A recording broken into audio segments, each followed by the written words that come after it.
Hello and welcome to WHO in Geneva. I'm welcoming you to today's virtual press conference on global health issues. It is Thursday, 5th March, and we at the headquarters in Geneva. We will specifically talk about global health issues at all, but also including the progress on cervical cancer elimination, and we'll be joined by senior officials from India and South Africa.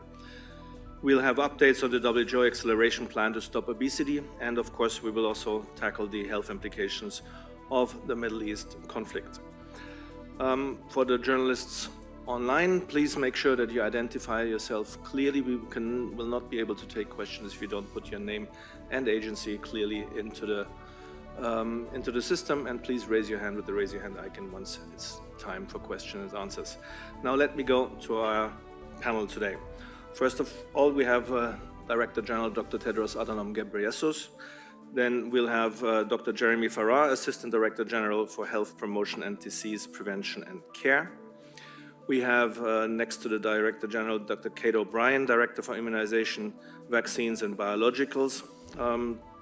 We also have Ian Clark, the Incident Manager for WHO's Emergencies Program. To his side is Dr. Teresa Kasayeva, Director Department for HIV, Tuberculosis, Hepatitis, and Sexually Transmitted Infections. On the far other end, we have Dr. Luz de Regil. She's the Head of Department of Nutrition and Food Safety. Now, we also have three very specific and special guests, and I'm very glad to be able to welcome them. We'll have His Excellency Jagat Prakash Nadda, the Minister of Health and Family Welfare of India. We also have His Excellency Dr. Aaron Motosaledi, the Minister of Health of South Africa. And we're also very happy to welcome our Regional Director for the WHO Eastern Mediterranean Regional Office, Dr. Hanan Balkri. Welcome to all of you. And now over to the Director General for the opening remarks. Thank you, Christian.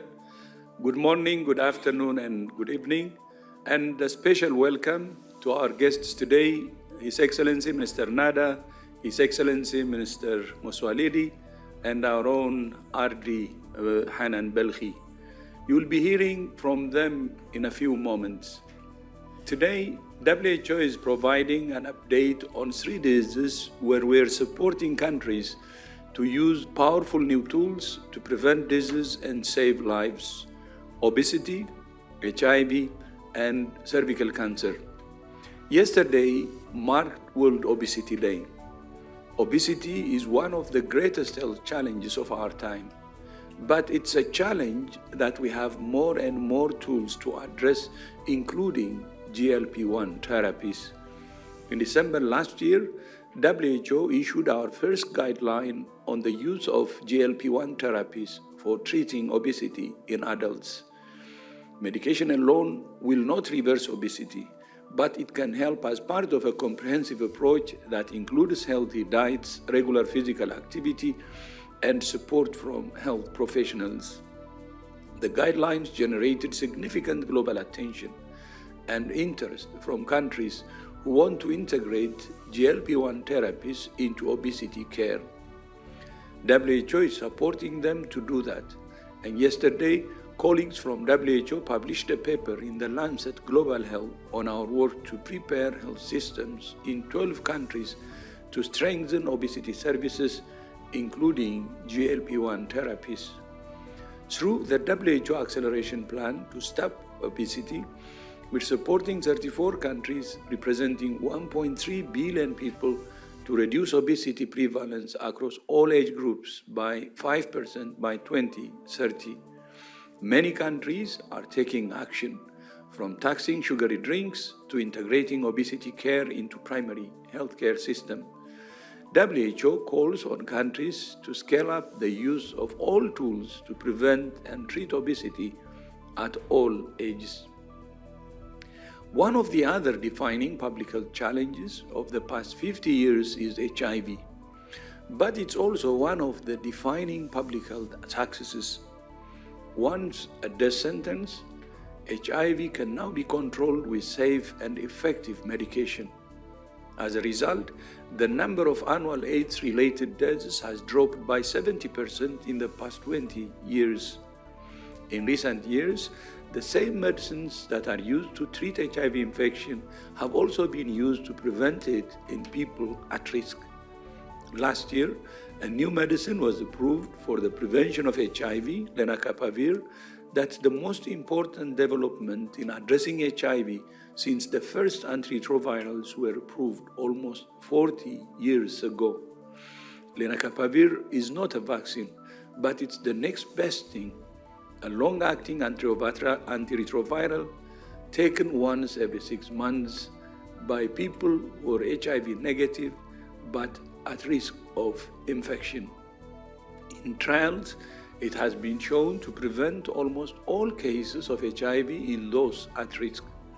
In July last year, WHO published guidelines on the use of lenacapavir, and in October, we pre-qualified it. The WHO stamp of approval that gives the green light to the Global Fund to buy the medicine and begin shipping it to countries.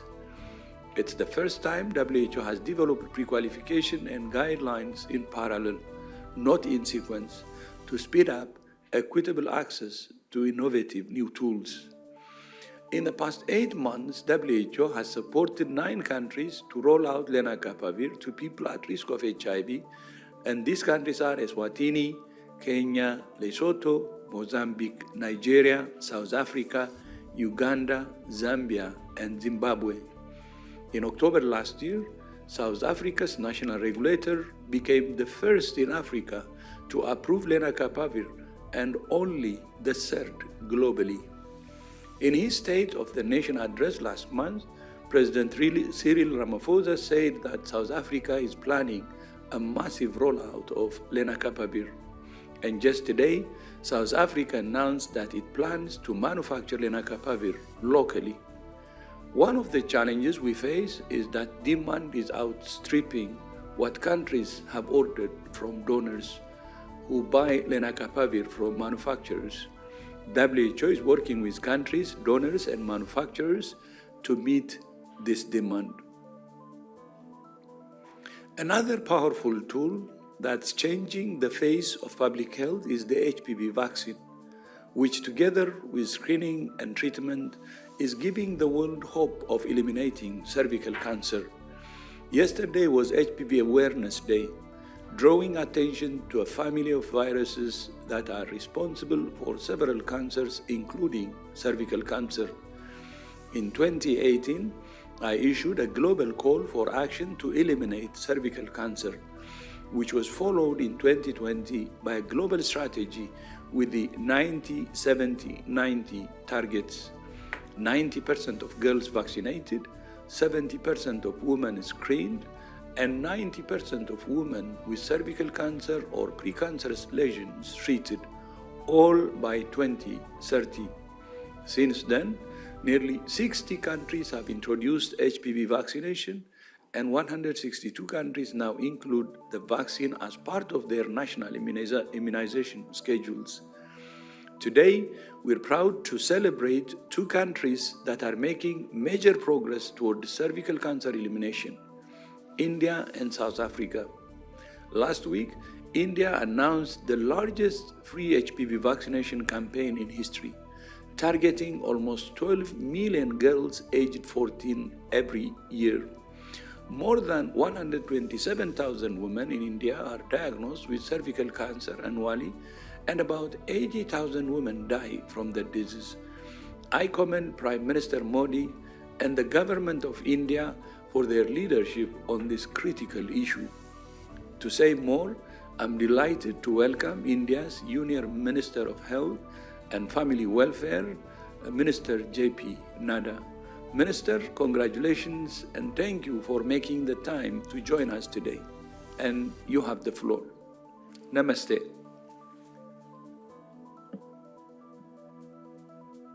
Excellency, Dr. Adhanom, my esteemed colleague, Director General of World Health Organization, my esteemed colleague, Dr. Tedros, colleagues, friends from media, good evening and namaskar.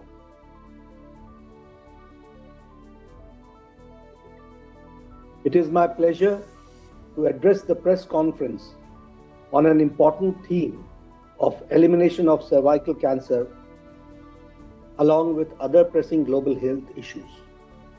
I represent a nation where health and dignity of every woman is not just a policy aspiration, but a solemn national commitment. Today, I would like to share with you the landmark measures India has taken in its relentless fight against the devastating yet preventable cancer, cervical cancer. Cervical cancer remains a formidable public health challenge, both globally and in India also. Recognizing the gravity of this issue, India has committed itself to a comprehensive strategy aimed at reducing the burden of cervical cancer. These strategies include: first, screening for the cervical cancer is now available at 181,000 Ayushman Arogya Mandirs, which we also call as health and wellness centers, across the country as a part of population-based screening for early detection and treatment. Over 86 million women have been screened under this initiative. Besides, state-of-the-art hospitals in the country, establishment of daycare centers has taken cancer near to home for citizens. This platform provides me an opportunity to share with you a milestone that marks the chapter of India's first against cervical cancer. And that is on 28th February 2026, Honorable Prime Minister Shri Narendra Modi ji launched the nationwide HPV vaccination campaign, targeting 12 million eligible girls aged 14 years. India has joined the community of 160 countries in global fight against the cervical cancer. This vaccination campaign is being carried out over 90 days and follows a single dose schedule as recommended by World Health Organization and the National Technical Advisory Group of Immunization. The vaccine is provided free of charge at designated government health facilities, Ayushman Arogya Mandirs, community health centers, sub-district hospitals, district hospitals, and government medical colleges and hospitals, in the presence of a dedicated medical officer for management of adverse events following immunization, if any. After the campaign, HPV vaccine will be fully integrated into India's universal immunization program and continued at the government health facilities during routine immunization days. Leveraging digital technology, Government of India has developed a digital UWIN platform which captures end-to-end records of all vaccinations under Universal Immunization Program, which provides for administration of 11 vaccines for 12 vaccine-preventable diseases to all eligible children and women in the country. HPV vaccinations will be recorded on UWIN platform, and vaccine stocks and logistics will be managed and monitored through EWIN system. The HPV vaccination is entirely voluntary, and parental consent is a must to align with the community value systems. Transparency and countering misinformation and overcoming hesitancy by underscoring the long-term benefits of the youth of the country is another key component of this campaign. However, we need to remember that vaccination alone will not suffice to eliminate cervical cancer. Screening and awareness must continue. So, a comprehensive strategy integrating vaccination, screening, and timely treatment offers the most efficacious path forward. By aligning our national efforts with global cervical cancer elimination goals, we are not just providing medical intervention, we are securing the core resilience of our society. Together, let us protect our future generations, uphold the dignity of our women, and succeed in our fight against cervical cancer. Thank you very much for giving me a patient hearing. Thank you. Thank you, Minister Nada, and once again for your leadership and time. And WHO looks forward to supporting you on this journey. Now to South Africa. I referred earlier to President Ramaphosa's State of the Nation address last month, in which he announced plans for a massive rollout of lenacapavir. In the same speech, he also committed to ensuring every girl between 9 and 14 receives an HPV vaccine. WHO is supporting South Africa to develop a comprehensive national strategy for cervical cancer elimination. To say more, I'm delighted to welcome South Africa's Minister of Health, Minister Aaron Mashwaledi. Dr. Mashwaledi, thank you for making time to join us today, and you have the floor.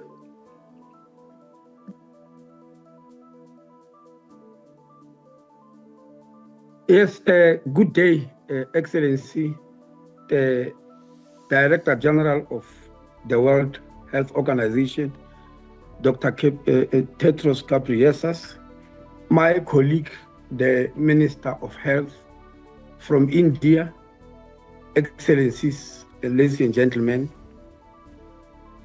thank you very much for this opportunity.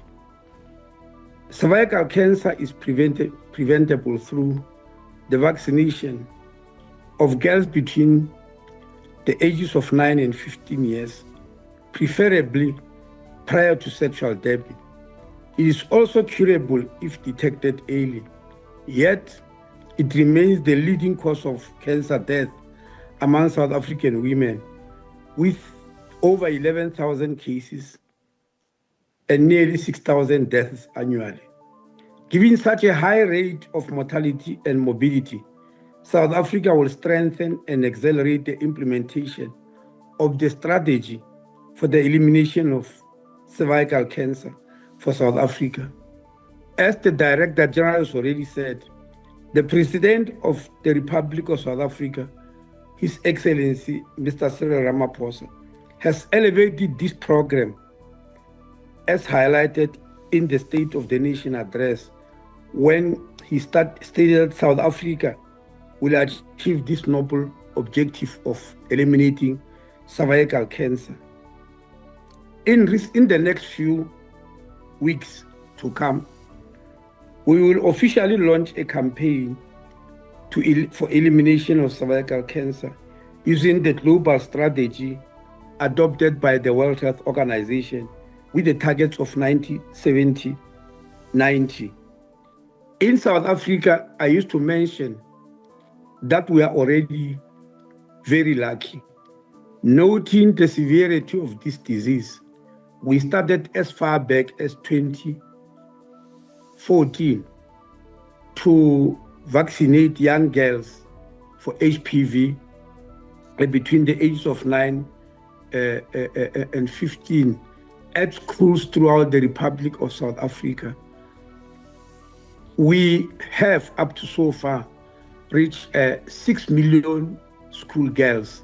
We are very grateful for the report or the conclusion of the WHO that one dose is enough, because we're giving 2 doses every year since 2014, one in September, one in February, and the second one in October every year.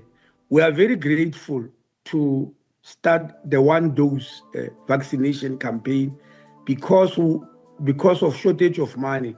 We were only targeting public schools in the Republic. We have taken a decision that now will go to even private schools and independent schools to reach more girls because now we have got more doses.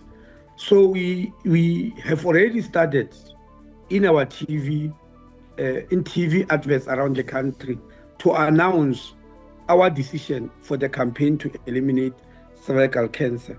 Now, when we launch this program, we are going to put emphasis on the middle 70 and the last 90, which we know are very difficult.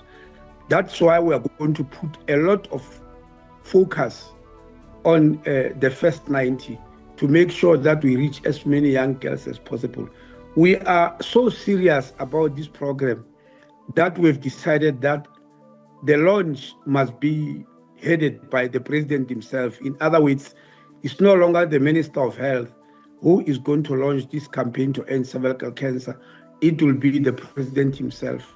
So we are just waiting for a suitable date from the president. That's why I'm saying in the next few coming weeks, we'll be launching the campaign. We'll very much appreciate the help and support of WHO. Thank you very much. Thank you, Minister Motsoaledi. And unfortunately, DG, my apologies. I am today chairing a very important meeting of all the 9 health MECs or provincial ministers of health in our province, together with South African Local Government Association and South African Military Health Services. It is a statutory meeting for the country, and so I'll be asking to be released because I have just asked to be excused for a short time to come and attend this press conference. If you agree, DG, may I be released now, or if there are any questions which we need to answer, we'll answer them. But I will leave my advisor, Dr. Nonusi Milela, looking in to answer any questions, DG, if you agree. Thank you. I know your busy schedule. We're actually very grateful that you joined us despite your busy schedule. So thank you so much. And I think Dr. Nono can address the questions if there are questions to ask. But we're very grateful, and congratulations for your progress on cervical cancer. And we are here to support you, and you have our full support. And the same also to Minister Nada to India. Congratulations, like South Africa, for your progress.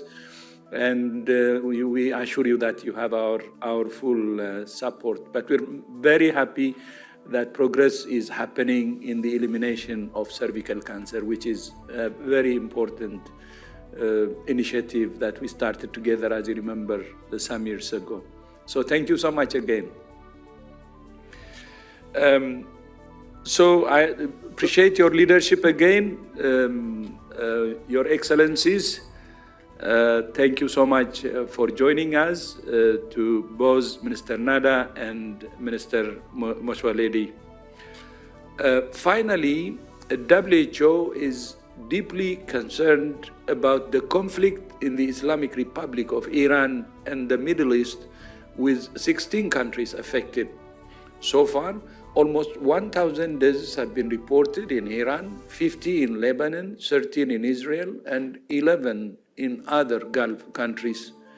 In addition, WHO has verified 13 attacks on healthcare in Iran and 1 in Lebanon. Under international humanitarian law, healthcare must be protected and not attacked. The conflict is also causing significant displacement. So far, an estimated 100,000 people have left Iran, and in Lebanon, more than 60,000 people have been displaced, and at least 1 million people may be on the move following evacuation orders in the south. The threat of nuclear facilities being impacted is also concerning.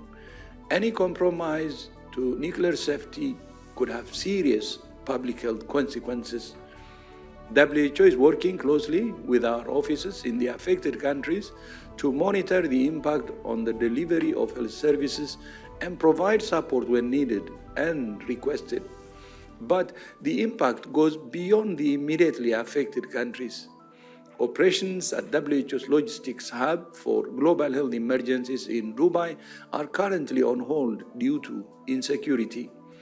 To say more, I'm pleased to welcome WHO's Regional Director for the Eastern Mediterranean, Dr. Hanan Belkhi. Dr. Belkhi, thank you for joining us at this difficult time for the region, and you have the floor.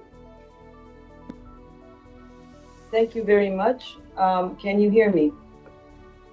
Dear Director General, dear Excellencies, Ministers of Health, and dear colleagues, the situation across the Eastern Mediterranean is indeed escalating rapidly, with serious consequences for civilians and health systems. Across the region, more than 1,000 people have reportedly been killed and 7,000 injured. One of our most serious concerns is attacks on healthcare. In the past week, WHO has verified 13 attacks on healthcare in the Islamic Republic of Iran and one in Lebanon. In Lebanon, evacuation orders have forced the closure of 43 primary healthcare centers and 2 hospitals. Violence has also affected the first responders, with paramedics killed and injured. At all times and in all places, health workers, patients, and health facilities must be protected, even in war. Last year, WHO's Global Health Emergencies logistic hub in Dubai fulfilled more than 500 emergency orders for 75 countries across all 6 WHO regions. However, humanitarian health supply chains are now being jeopardized. The hub's operations are temporarily on hold due to insecurity, airspace closures, and restrictions affecting access through the Strait of Hormuz. This disruption is preventing access to $18 million in humanitarian health supplies, while another $8 million in shipments cannot reach the hub. More than 50 emergency supply requests from 25 countries are currently affected, and $6 million in medicines for Gaza and $1.6 million in polio laboratory supplies are also held up. Half of global humanitarian needs are concentrated in the Eastern Mediterranean region. We are coordinating the health response across affected countries, supporting ministries of health and partners to sustain essential services, as well as strengthening disease surveillance and preparing for potential mass casualties and displacement. WHO is also pre-positioning trauma supplies and essential medicines, supporting countries to maintain critical public health functions, as well as scaling readiness for chemical, biological, radiological, and nuclear risks. Yet our emergency operations across the region currently face a 70% funding gap. Without urgent financial support, essential services will cease and preventable suffering will deepen. However, WHO remains committed to doing all we can for the people of this region and all regions of the WHO. Thank you very much, and back over to you, Dr. Tedros. Thank you, Dr. Belghi, and thank you for your leadership at this critical time. As always, the best medicine is peace. And Christian, back to you. Thank you very much, Dr. Tedros, and honorable ministers, as well as our regional director. I think you understood that Minister Motsoaledi and also Minister Nada will both not be available for question and answers, and we thank them for their contribution. Now, we're ready for your questions, and I understand the first question is from Associated Press, Jamie Keaton. Jamie, please go ahead and unmute. Thank you, Christian, and nice to see you all again. My question is for Dr. Balkhi. Thank you so much for coming to see us. It's so good to see you again. You mentioned the 13 attacks on healthcare in Iran and one in Lebanon. I was wondering if you could give us a little bit more detail as to what those involved, and what you did also mention the disruption in preventing access. What particular concerns do you have about the provision of healthcare in Iran specifically right now because of the violence that's happening there? Thank you. Yeah, thank you very much, Jamie. Let me look at our regional director, Dr. Balkhi, or the regional emergency director. Let me see.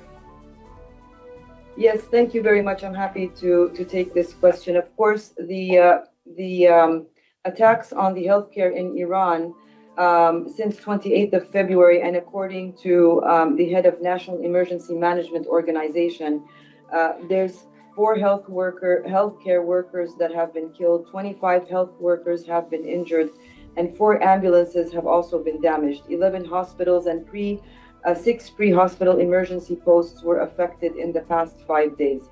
So most of the health facilities is due to their proximity to these target sites. No structural damage has been reported, only minor damages. When we talk about the healthcare system provision and the support that we provide to our member states in such a situation, we are there. We have an office, a country office present in Iran with staffing at the moment.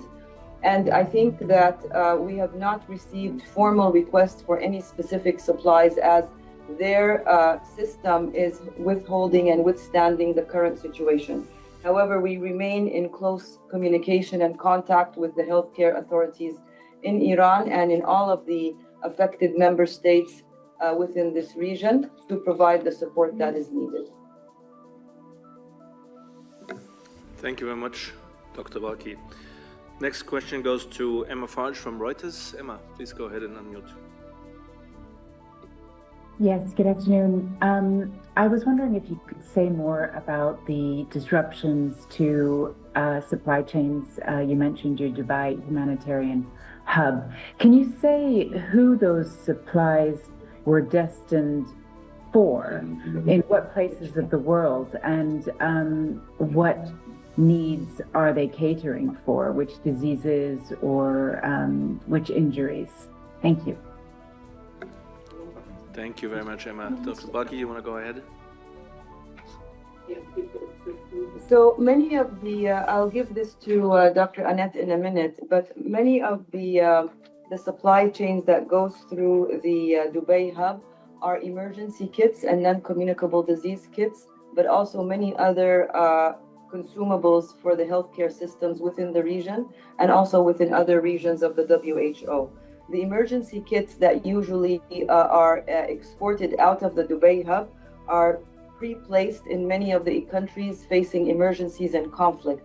They are supplies that can last for 3 months to support 10,000 individuals, and they include the necessities of any healthcare system that are needed in a case of conflict. Some of the commodities also are important to go to countries that are in need of the polio diagnostics and kits and so on. And those are because also our region is still including 2 member states that have endemic polio or wild polio in Afghanistan and Pakistan. And the delays in the delivery of these kind of necessities to our member states will definitely have an impact on our ability to respond and address the issue of poliomyelitis, but also not only in the 2 endemic countries, but also in other countries in this situation. Some of the kits that also flow into the Dubai hub and out into the member states are non-communicable diseases kits that support the healthcare systems in addressing and managing the commodities that are necessary for managing diseases such as hypertension, diabetes, and chronic diseases. I don't know if Annette would like to add anything to that, or no. Okay. Thank you very much. Thank you very much to the regional director. Next question goes to Stéphane Bussard from Le Temps. Stéphane, please unmute. Yes, hello. Thank you for this briefing. I have 2 questions. The first is, after the reforms and the austerity measures that WHO has taken, what signals, Dr. Tedros, do you have from member states as far as WHO? Is it still perceived as a key multilateral organization? That's my first question. And the second is, we have in Geneva a global health ecosystem with Gavi, Global Fund, and WHO. And how important is, even though it has been weakened, how important is this ecosystem for WHO? Thank you.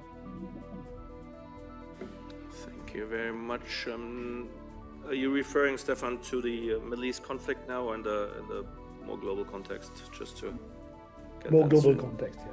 Thank you. So I'm not sure we have anyone today who wants to jump in on this, or do you have Dr. Jeremy Farrar? Okay, Dr. Jeremy Farrar, Assistant Director General for Health Promotion, Disease prevention and care. Thank you. Yeah, thanks, Stefan. I think we spoke recently on a similar issue, Stefan, and actually I just have come from a member state consultation around global health ecosystems, and I have to say the enthusiasm that was there and the commitment to continuing to work together in multilateralism was palpable and very strong. And we had also at that member state consultation some really constructive interventions from the organizations you name, Gavi, Global Fund, UNICEF, and many others, for which we're incredibly grateful. Everyone knows there's a lot of discussions going on at the moment about the ecosystem. WHO has a mandate from our member states to host inclusive and diverse consultation on this over the course of the next 8 weeks leading up to WHA, and have to say I'm very enthused by the consultation we just had. Thank you very much for this. We move on to Elaine Fletcher from Health Policy Watch. Elaine, please go ahead. Hi, thanks for taking my question. You mentioned the attacks on healthcare in the region since the 28th of February.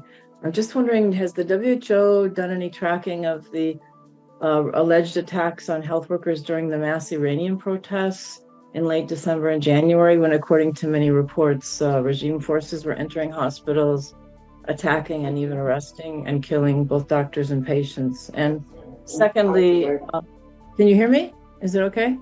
And secondly, just during the current war, there's also reports that the regime has stationed itself in some hospitals and schools. Have you got any information on that or any comment?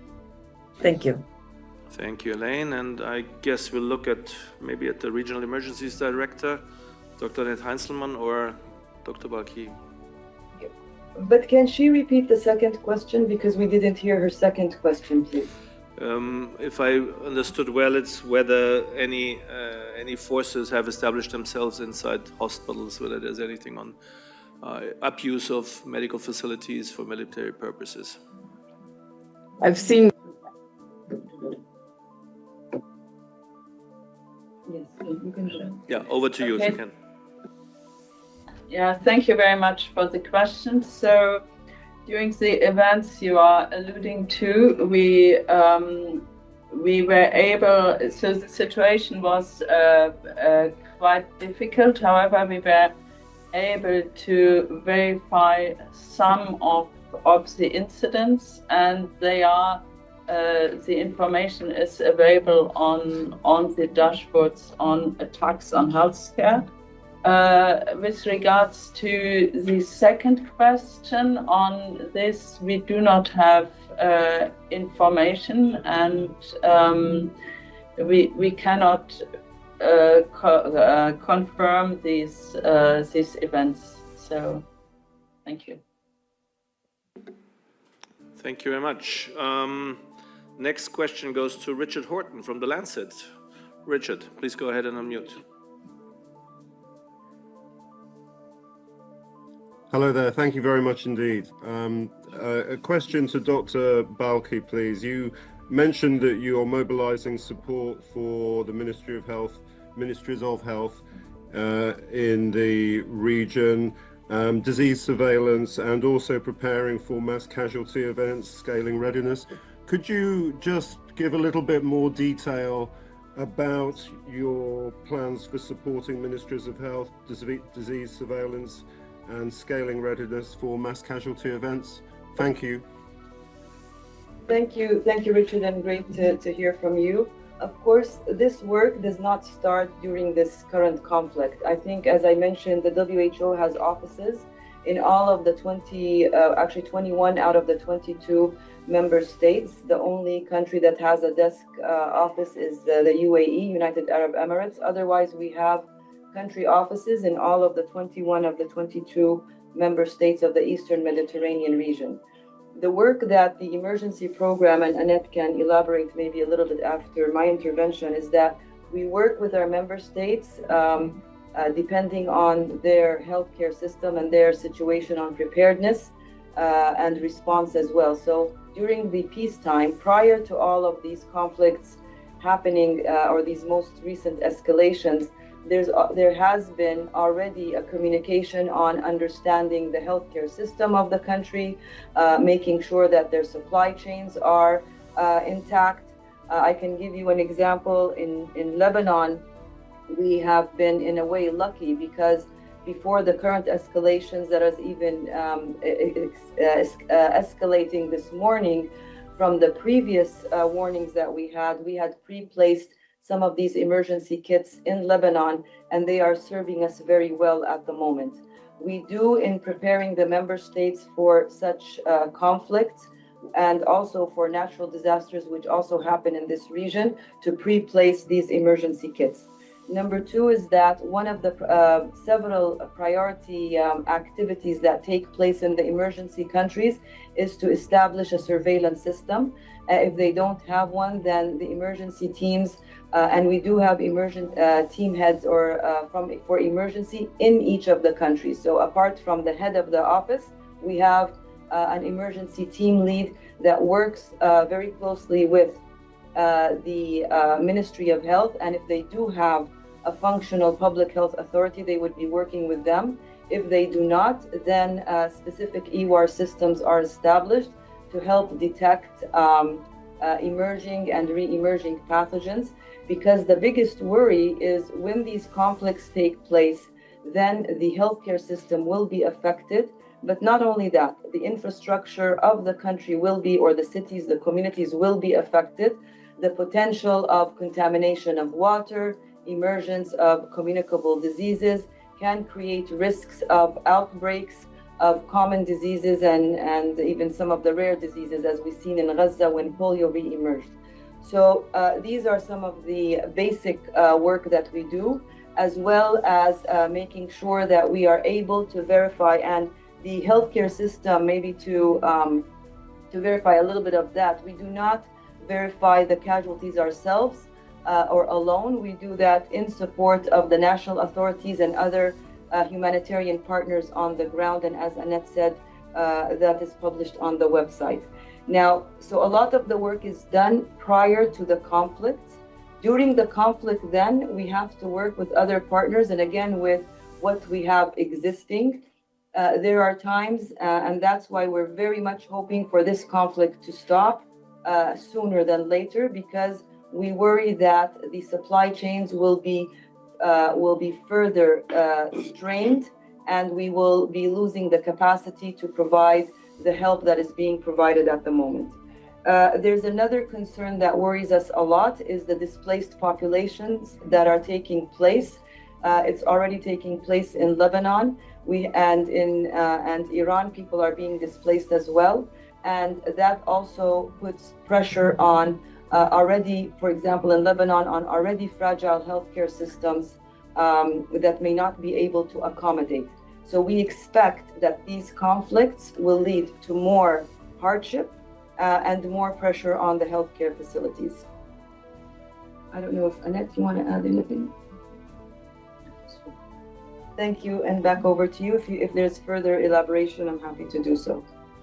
Thank you very much, Dr. Balki, and we'll go to Ian Clark, Incident Manager for the emergencies. Thanks. So maybe just the Dr. Balki mentioned Lebanon, but maybe just to say, to expand on that. I mean, I was there as the Deputy Incident Manager supporting the country office, and really considerable work was done prior to the incident when the pages all exploded. A lot of work was done around trauma training, as the RD mentioned, around pre-positioning, but then also, specifically for triage at all of the main centers and hospitals. So, this really paid off in terms of the actual impact of the response. We saw, how the Ministry of Health and the hospitals were able to manage those sudden influxes of mass casualties. And of course, that's going to be critical now as we go forward in managing the health situation in Lebanon. But that's not just for Lebanon, that's just a case example of some of the work that was done that the RD had mentioned. Thank you. And thank you, Ian Clark. Next question goes to Christiane Oelrich from the DPA. Christiane, please go ahead. Thank you, Christian. My question is also to Dr. Balki, and it's on the Dubai hub. I don't know whether you mentioned it when I didn't hear it, or maybe you didn't mention it. How many people are actually impacted because supplies cannot be delivered from the hub?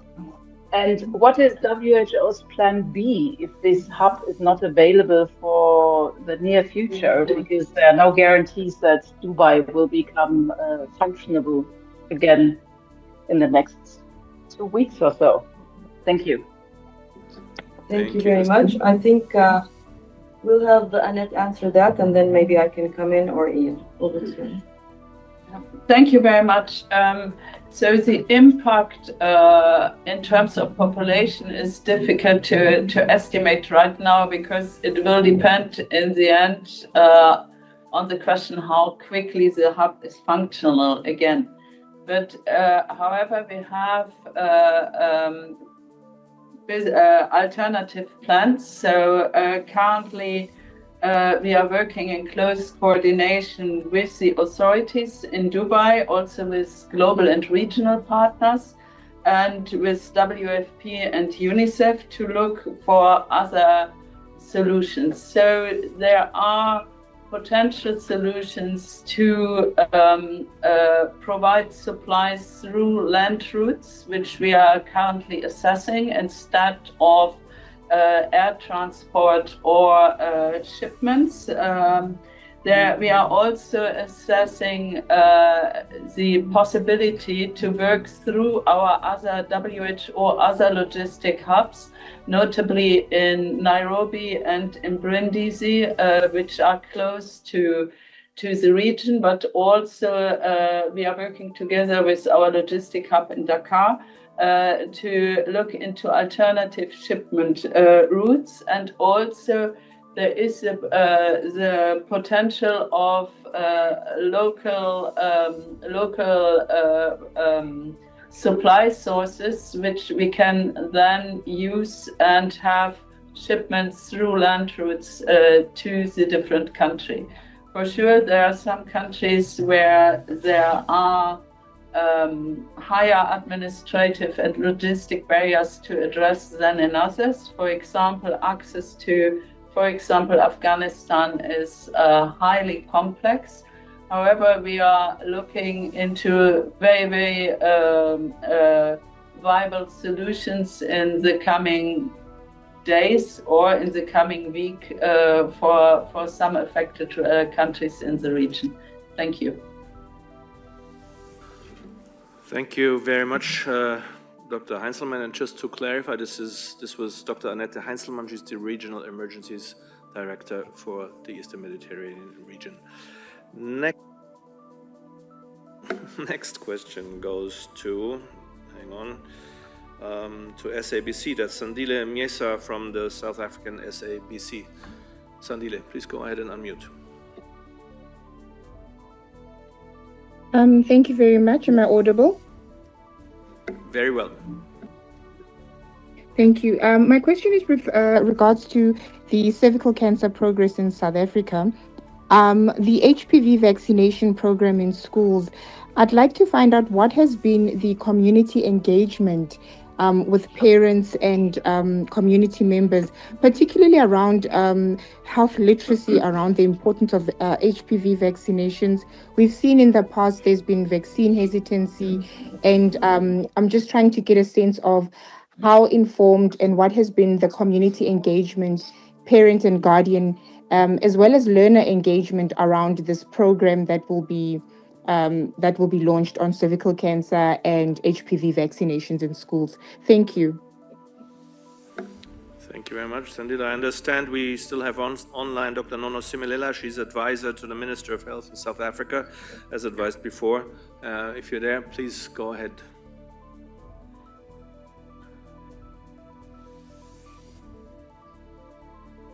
Thank you. Thank you very much for the question. I want to highlight that the South African HPV vaccination program already started in 2014. So engagement with the communities has been quite intense, especially through the school governing bodies, as well as the parents. It must be noted that parents have to give consent for the vaccination, and school health nurses then administer the vaccine to the learners. The community engagement has also included girls out of school who also have a challenge because most of them do not have parents who can give consent. And some of the nurses have given us feedback that they just join the queue because they don't want to be left behind by their peers. And it's quite difficult to refuse to give such young girls the vaccination. But we are continuing our efforts.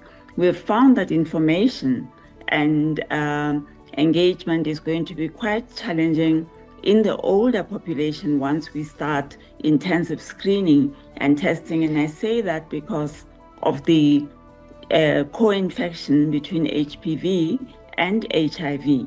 And we are already working on communications material as well as planning community engagements targeting the older women because we've done quite well with the younger generation in this regard. Thank you. Thank you very much, Dr. Nono. And let's see, we go to Dr. Kate O'Brien, Director Immunization, Vaccines and Biologicals, please. Just wanted to add a couple of comments on the importance that you're now seeing at a country level with respect to the one-dose schedule. This is a schedule, as you know, that HPV vaccine can also be given in a two-dose schedule, and country after country is seeing the benefit of switching to a one-dose schedule. It makes the way of administering a vaccine so much easier that it's one time and there's protection for those who are receiving the vaccine. So in South Africa and in India, the really clear examples that you've just seen today, powerful stories from both ministers around just the ability to roll out this program, protect so many more girls. And we have some estimates that as a result of countries switching to the one-dose schedule, something in excess of 30 million additional girls have been able to be vaccinated just because of a switch in schedule. So as countries continue to roll out the vaccine, I think we see more and more that the evidence that has supported the benefit and the equivalence of a one-dose schedule has really driven the impact of the vaccine in protecting so many more young girls as they move into their adult years and protecting them from such a deadly disease. Thanks. Thank you very much, both. Thank you very much, Kate. The next question goes to Rory O'Neill from Politico. Rory, please go ahead. Thanks very much. Hello, my question is for Dr. Balkhi. Dr. Balkhi, could you please tell us a bit more, if you can, about the humanitarian situation in Gaza and how the regional conflict is impacting on Gaza? Israel is, of course, again closed the Rafah crossing, but it says that decision won't affect the humanitarian situation in Gaza because they say there's already enough supply there. Is that accurate? And how does it compare with WHO's assessment of the supplies there? And if you could flag to us any other ways in which the conflict could affect the people of Gaza, that would be great. Thank you very much. Yeah, thank you very much, Rory. And let's go to Dr. Balkhi. Thank you very much. I think, of course, the situation in Gaza, and I think our Director General has also spoken about this a lot. The peace process that took place was very fragile, and the amount of humanitarian aid going in was really not and is not enough. There's huge destruction in Gaza that will require a huge lift and a huge amount of supplies that need to go in. We at the beginning of this conflict a few days back, the corridors were closed again, and now on the 3rd they have partially opened. So we're still again facing a situation where there is really not enough of humanitarian aid going in, and we still do not have enough of the needed patients to leave Gaza to seek medical care outside. So the situation in Gaza is extremely fragile.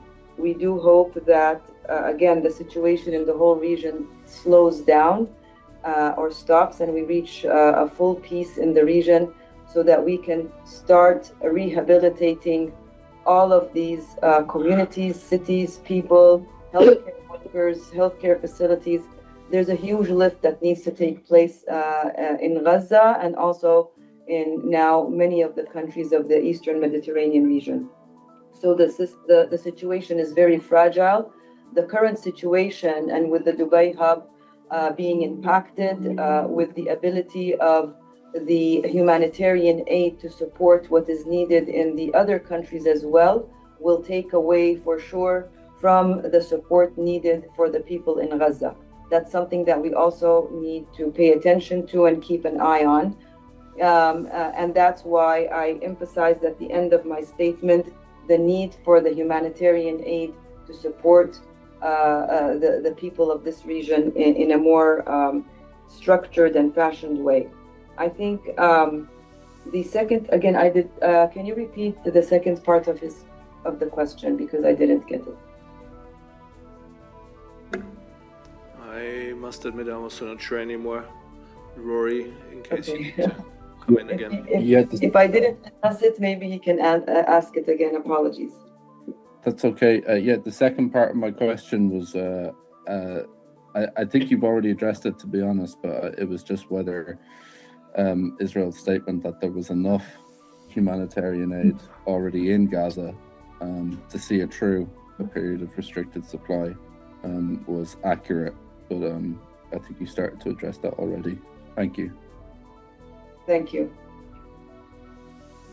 Right, thank you both. Next question goes to Isabel Sacco from EFE. Isabel, please go ahead.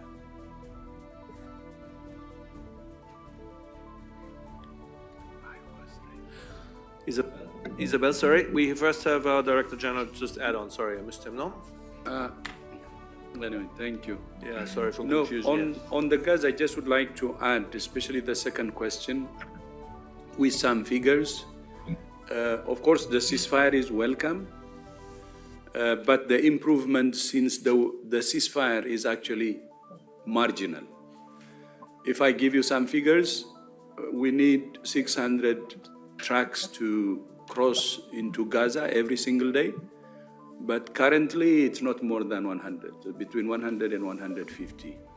And some of those trucks are actually commercial, and many can't afford, so commercial doesn't really help in humanitarian services. So the progress is marginal. That means since we have identified the situation in Gaza as catastrophic, it's still catastrophic. That's what I would like to underline. And that's actually combined with a collapsed health system. As you know, most of the health facilities are destroyed, and those that are standing only function partially. And then on top of that, as you know, we need to provide medical evacuation to more than 18,000. They're still waiting. There was good progress, but with the recent, as Hanan indicated, with the recent closure of the corridors, that was interrupted, still interrupted, by the way. But even if it's reopened now, there is a discussion that it will be reopened soon. Still, medvac to East Jerusalem and West Bank could help, which is not yet allowed, or permission has not been granted. But that would have helped in medical evacuation to nearby facilities in East Jerusalem and West Bank. And like to use this opportunity actually to ask Israel to allow us to take patients to East Jerusalem and West Bank. And then, of course, before the renewed conflict now, Rafah was being used for medical evacuation. But opening all corridors for humanitarian will be very important, because even after the ceasefire, Rafah crossing has not started.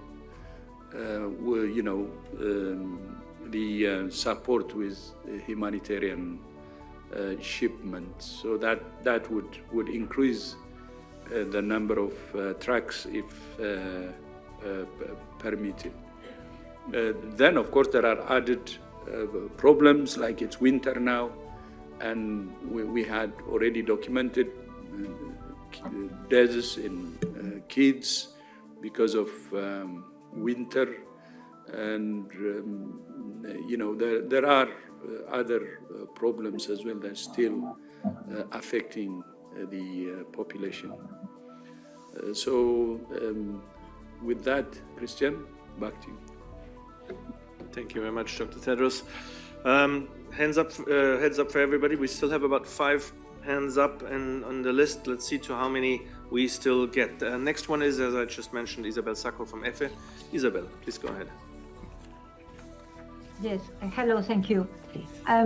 It's related to the figures that the director for the Middle East had mentioned, but because for me it mismatched she mentioned 13 attacks on healthcare, but 4 health worker deaths, killed, 25 injured, 4 ambulances attacked or damaged. So I would like just to know exactly if when she mentioned these healthcare workers injured or killed, or the ambulances, if how many of them were killed while they were working on duty in any medical facility, and how it relates to attacks or damages to hospital or any other medical facility. To be clear, because I suppose some of them were killed while they were at home or in transit on the streets or somewhere else. So if I don't know if I explain myself well, but it's just to be clear on the figures, and if she can confirm that all all hospitals and important medical facilities in Iran are still functioning. Thank you. Isabel, it was a bit broken, but I get that. We need a clarification on what it qualifies as an attack on health. When does a killed health worker be qualified as killed in the situation, or as a private individual? Let me first look at Annette Heinzelmann, maybe Regional Emergency Director, or then maybe here in the room at Ian Clark. Exactly. Annette, anything to add from your end? Yeah, let me take that first shot at it, and then maybe Ian can describe the process. I think what we actually have, what I reported, and I understand where the confusion could happen. So we have, there's lots of inputs in such conflicts. So the countries can report, media can report, but what I had reported on when I said from 28th of February, that was reports by the national authorities. Then the WHO, depending on the current capacity, depending on the severity of the conflict, is capable at certain times of any conflict, and that's what happened here, can verify none of them, some of them, or all of them. So the first part of the numbers is what the Ministry of Health or the authorities had reported.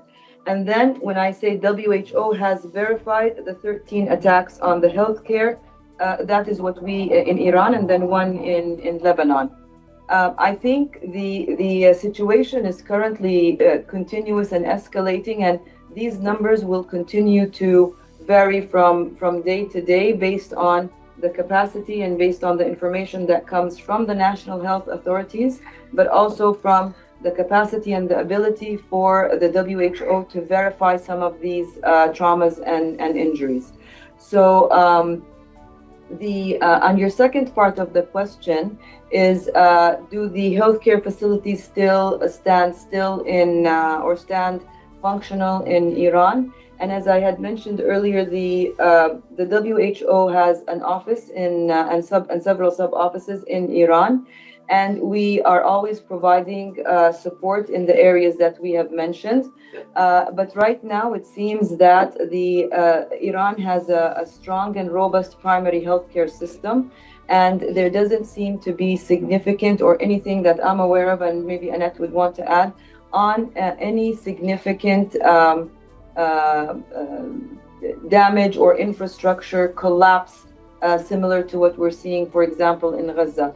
So they have not reached any point which is good for the ability to respond to this current conflict. So I hope this addresses your query, and I don't know if Annette or in Geneva, Ian wants to add anything. I don't know. Ian maybe wants to. Ian, would you like to answer on the system of attacks on healthcare? Yeah, thank you very much, Cairo. We'll have Ian Clark answer this one. Yeah, thank you. Thanks. So maybe just to follow up from what the RD was saying. So in the case of Iran, there are 13 verified attacks. She mentioned also we've had reports of four deaths and 25 casualties. So those are still in process of being verified, and if they are verified, they will be added to the system. In Lebanon, there is one attack. And that has been verified, and that attack resulted in the death of 3 paramedics, and 6 additional paramedics were injured whilst they were evacuating an injured person, so very much on duty. Now, I think the definition of what counts as an attack, if a paramedic or a doctor is at home in their apartment and their apartment gets hit and that person is killed, whilst they weren't on duty, it has removed somebody from the health system. So it will have an impact on the health system. However, in terms of the SSA guidance, the WHO uses for verifying, we use the process of staff who are on duty. But I think it's important to note that any attack on healthcare, regardless of whether an individual was working or not, it will have an impact on the ability to provide health care to the population. Thank you. Thank you very much, Ian, and thanks both of you. Next question goes to Nina Larson from AFP. Nina, please go ahead. Yes, hi. Thank you very much for the briefing and for taking my question. So I had just a couple, I needed to clarify on the issue of the logistics hub in Dubai. I couldn't quite tell if you were saying that the value of the humanitarian health supplies that you currently can access was 80 or 18, so 80 or 18 million. That would be good if you could clarify that. And then I was wondering if efforts are underway to switch to overland routes, or if you're trying to negotiate corridors in connection with this to try to get the aid out. And finally, just I was wondering if you could say a little bit more about the concerns around the threats of attacks on nuclear facilities or the healthcare risks connected with that. Thank you. Thank you very much, Nina, for the first 2 questions, or maybe for all 3. Let's first again start with Cairo.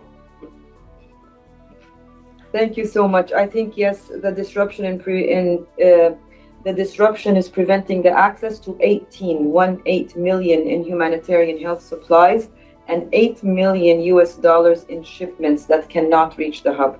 So I hope that is clear.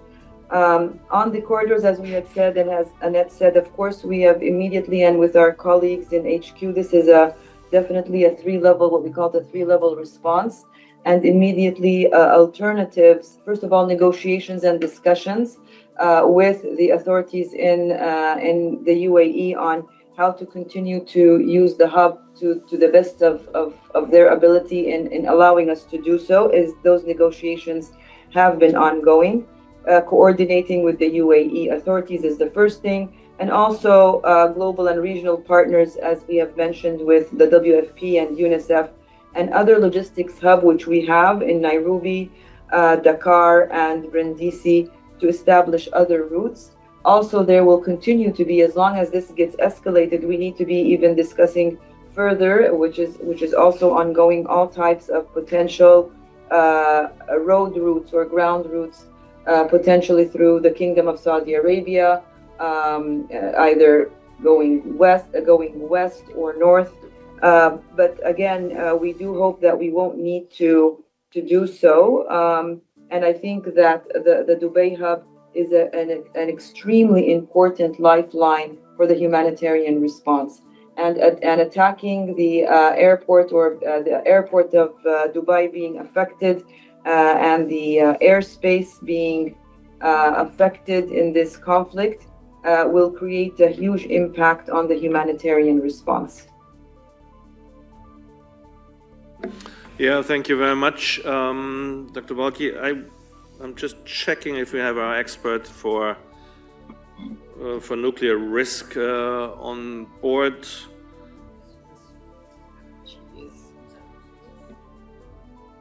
Dr. Janat, anything to add there?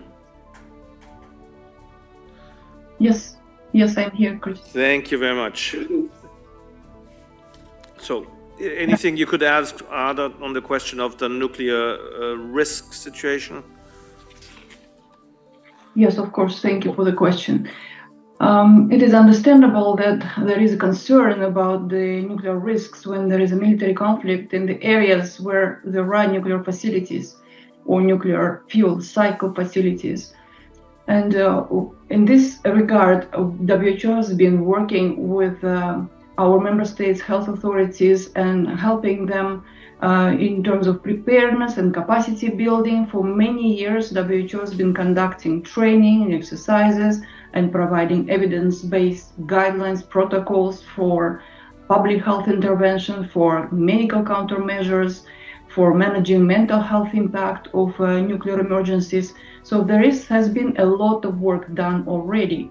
As regard with this specific situation, we are in close contact with International Atomic Energy Agency, which has a mandate and expertise for verifying and assessing the level of radiation exposure.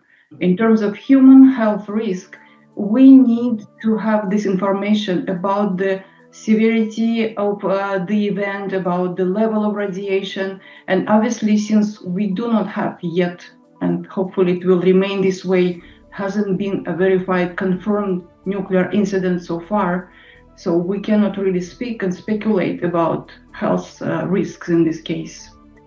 We are working with our global expert network also for many years. We are engaging with them. We are fully prepared to respond in case it's necessary. Thank you. Thank you very much. And this was Dr. Janat Ghebreyesus, scientist here at our nuclear health risk unit. Thank you. We have time for one more question. That's the last one we will be able to take, and that's John Lambert for NPR. John, please go ahead and unmute. Hi, thank you for taking my question. I wonder if WHO has any comment on a couple of actions that U.S. health agencies have taken in recent days. The first is the U.S. delaying the PAHO meeting that was set for April to determine the measles elimination status for the U.S. That meeting seems to have been pushed back to November. And then the second is the U.S. issuing a travel advisory for 32 countries because of polio. Thank you. Thank you very much, John. We maybe go to Dr. Kate O'Brien, please. Yeah, thanks for the question. Just for those who are not so familiar, every region has a regional verification committee for measles elimination and for assessing rubella elimination. And the Americas region is no different. There is a PAHO regional verification committee. Those verification committees generally meet on a once-a-year basis on a regular schedule. And for some committees, they operate a little bit differently, and they may meet additionally for ad hoc purposes. So the Americas Regional Verification Committee has decided that they will meet through their regular annual meeting to review the status of measles elimination in the Americas region, and that meeting normally takes place in the fourth quarter of the year. So that's when the review of the evidence will take place by that committee. to determine, focusing really on countries that have or may have more than 12 months of circulation of measles in the country to determine whether they retain or don't retain their elimination status. The second reason for not having a meeting earlier in the year is that it's really important that all of the data, all of the evidence, all of the analysis has been done and scrupulously done and adequately done so that the external committee members can have the information that they need in order to make those determinations. So that's the reason we understand why the committee has decided that they'll review these data from 2025 at their annual meeting in the fourth quarter of 2026. The second question was around a travel advisory from the US regarding polio. I'm not familiar with the recent travel advisory, but I would like to say a couple of things about polio because polio, as is well understood, is a disease that the world is trying to eradicate. And that decision by all of the member states to pursue eradication was made in 1988, and enormous success has been made towards that goal with a 99% reduction in paralytic polio cases. But the main point is that we're not there yet, and there remain many cases of polio. In 2025 alone, there were more than 230 paralytic cases of polio in different countries around the world, over 20 countries. And so it means that until we reach eradication, until the world achieves eradication, every country, children in every country remain at risk. And the reason is that polio is a virus that is transmitted from person to person, and it can cause disease in anybody who is not immune to polio. And the way to become immune to polio is through vaccination. And the coverage of vaccination is under threat in too many countries. And so there are gaps in the immunity that people have. And the polio virus does spread in water. It's found in environmental samples, so in water samples that are not clean water, and in sewage samples. And so I think the important point here is that polio is found and can be found anywhere where there is insufficient immunity. You can certainly see on our website the countries that have environmental samples, which means that this virus is somewhere in the community, and it's being picked up in those sewage samples. So can't emphasize enough that this recovery of immunization programs around the world from the setbacks from COVID are still ongoing. And anywhere in any country where there are pockets of under-immunization mean that those children are at risk of paralytic disease should they encounter the polio virus. Thank you very much, Dr. Kate O'Brien. I think that was the last question we had time for. Let's thank you all very much. We had a very long briefing today, and I thank you all for your patience and your time, and all the experts and ministers who joined us today, and our regional director, Dr. Adhanom Balki. We'll be sending the files and the transcript from Dr. Tedros' speech soon after the briefing. Anything else, please to media inquiries at who.int, and over to Dr. Tedros for the closing remarks. Thank you to members of the press for joining us today, and see you next time.